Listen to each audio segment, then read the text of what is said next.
مودی نے ملک کو دھوکہ دیا ہے اور مودی کو اس کا جواب دینا ہوگا۔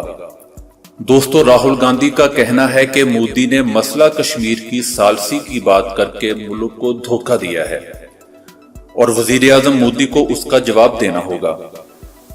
امریکی صدر ٹرمپ نے وزیر اعظم عمران خان کے ساتھ ملاقات کے دوران نریندر مودی کی طرف سے مسئلہ کشمیر کے حل کے لیے ثالثی کی بات کرنے کا اظہار کیا تو سارا کا سارا بھارت آگ بگولا ہو گیا۔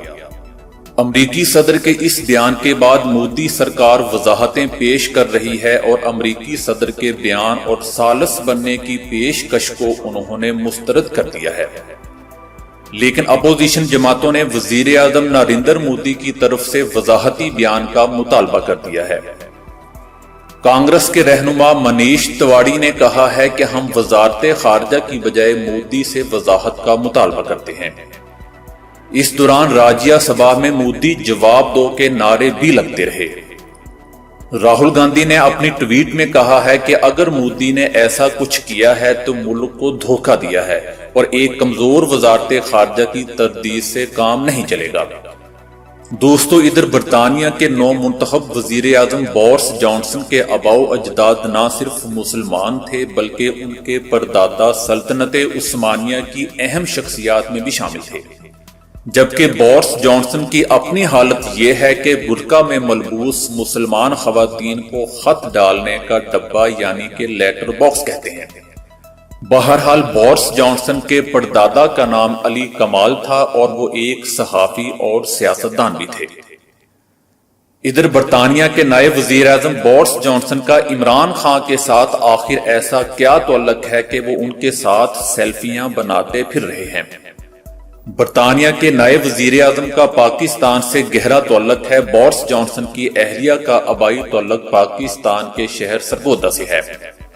بورس جانسن اور مارینا ویلر کی شادی 1993 میں ہوئی تھی اور ان کے 4 بچے بھی ہیں، تاہم دونوں کے درمیان 2018 میں علیحدگی ہو چکی ہے۔ بورس جانسن عمران خان کے قریبی دوست بھی ہیں۔ پاکستان آنے پر ان کی وزیر اعظم عمران خان کے ساتھ سیلفی بھی سامنے آ چکی ہے، جو کہ سوشل میڈیا پر وائرل ہو رہی ہے۔ دوستو، برطانیہ نے ایک بار پھر ایران سے تحویل میں لیا گیا برطانوی بحری جہاز چھوڑنے اور عملے کو رہا کرنے کا مطالبہ کیا ہے اور خبردار کیا ہے کہ اگر ایران نے تیل بردار جہاز نہ چھوڑا تو برطانیہ خلیج میں بڑی تعداد میں فوج تعینات کرنے پر مجبور ہو جائے گا۔ ہمارا جنگی بحری جہاز 1 ہفتے کے اندر خلیجی پانیوں میں پہنچ جائے گا۔ ادھر فرانس نے بھی کہا ہے کہ ایران کو خطے میں کشیدگی کے خاتمے کے لیے ضروری اقدامات کرنے ہوں گے۔ ایران کے لیے اشارہ ہے کہ اس کو جوہری معاہدے کی پاسداری کی طرف لوٹنا پڑے گا۔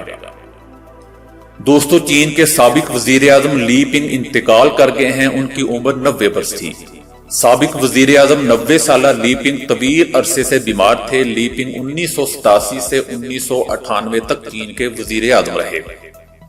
ادھر ایرانی صدر ڈاکٹر حسن روحانی نے امریکہ سے مذاکرات پر مشروط آمادگی کا اظہار کر دیا ہے، جبکہ ساتھ ہی انہوں نے خبردار کیا ہے کہ مذاکرات اسی صورت ہوں گے جب اسے ہماری شکست نہ سمجھا جائے گا۔ وہ مسائل کے حل کے لیے مکمل طور پر صرف قانونی اور مخلصانہ مذاکرات کے لیے تیار ہیں، مگر ایک ہی وقت میں ایران مذاکرات کے نام پر شکست کی کسی میز پر بیٹھنے کے لیے تیار نہیں ہوگا۔ جبکہ دوسری جانب برطانیہ نے ایران کے قبضے سے آئل ٹینکر چھڑانے کے لیے ایک ثالث کو ایران بھیج دیا، جس کی تصدیق ایران کے سپریم لیڈر آفس کی جانب سے کی گئی ہے، لیکن اس کے بارے میں تفصیلات جاری نہیں کی گئی ہیں۔ البتہ ایران کا کہنا تھا کہ ایک ایسا ملک جس نے ایک وقت وزراء اور وکلاء ایران میں تعینات کیے تھے، وہ آج اس نہج پر پہنچ گیا ہے کہ اپنا جہاز چھڑانے کی درخواست کرنے کے لیے ثالث کو بھیجتا ہے۔ دوستو، اسرائیلی فوج نے شام کے فوجی اڈے پر کئی میزائل داغے جن میں سے اکثر کو مار گرایا گیا، تاہم کچھ میزائل فوجی کیمپ میں بھی گرے جس کے نتیجے میں کوئی جانی نقصان نہیں ہوا۔ اسرائیل نے اس جگہ کو نشانہ بنایا جہاں کئی جنگی طیارے کھڑے تھے اور جدید فوجی اسلحہ کا ایک ڈیپو بھی تھا جو حزب اللہ کے زیر استعمال تھا۔ ادھر جنوبی کوریا کے لڑاکا طیاروں نے روسی طیاروں کی جانب سے فضائی حدود کی خلاف ورزی پر فائر شوٹ کر کے وارننگ دی۔ روسی مداخلت کے جواب میں اس کے لڑاکا طیاروں نے انتہائی پھرتی سے 360 مشین گن سے فائر کیے۔ جنوبی کوریا کی افواج کے مطابق 3 روسی اور 2 چین کے فوجی طیارے منگل کی صبح جنوبی کوریا کے ایئر ڈیفنس زون میں داخل ہوئے، جن کو روکنے کے لیے جنوبی کوریا کے F-15 اور F-16 طیارے بھیجے گئے، جبکہ ادھر روس کا کہنا ہے کہ اس کے بمبار طیاروں نے غیر متنازع سمندر پر پرواز کی تھی۔ دوستو، اس کا مطلب اگر امریکہ دنیا کے ساتھ خام خواہ کی چھیڑ چھاڑ کر سکتا ہے تو پھر چین اور روس کیوں نہیں؟ ادھر بھارتی ریاست بہار میں کھیتوں، پہاڑوں اور میدانی علاقوں میں آسمانی بجلی گرنے کے 8 سے زائد واقعات میں مجموعی طور پر 29 افراد ہلاک ہو گئے ہیں۔ ریاست بھر میں ایمرجنسی نافذ کر دی گئی ہے۔ ریاست بہار میں مونسون بارشوں کے سلسلے نے بڑے پیمانے پر تباہی مچائی ہوئی ہے، جس کے دوران صرف ایک ہفتے کے دوران 50 سے زائد افراد ہلاک ہو گئے ہیں۔ زیادہ تر ہلاکتیں آسمانی بجلی گرنے کے باعث ہوئی ہیں۔ دوستو، ادھر پاکستان میں مسلم لیگ نون پنجاب کی ترجمان عظما بخاری نے کہا ہے کہ پاکستان کو پہلی بار انٹرنیشنل بکاری اور نالائق وزیر اعظم ملا ہے۔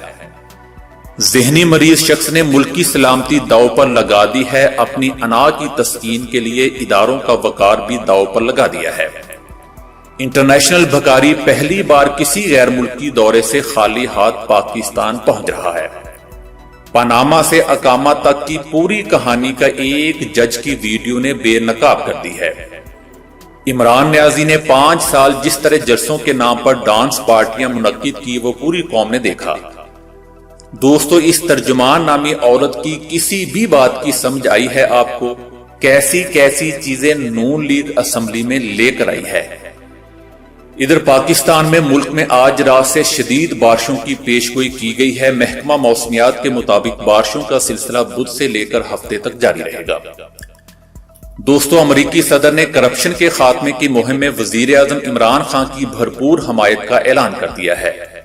وزیر اعظم عمران خان کی ملاقات کے دوران صدر ٹرمپ نے کہا کہ وہ عمران خان کی پاکستان سے کرپشن کے خاتمے کی مہم سے بخوبی آگاہ ہیں اور وہ اس کی ہر ممکن حمایت کریں گے۔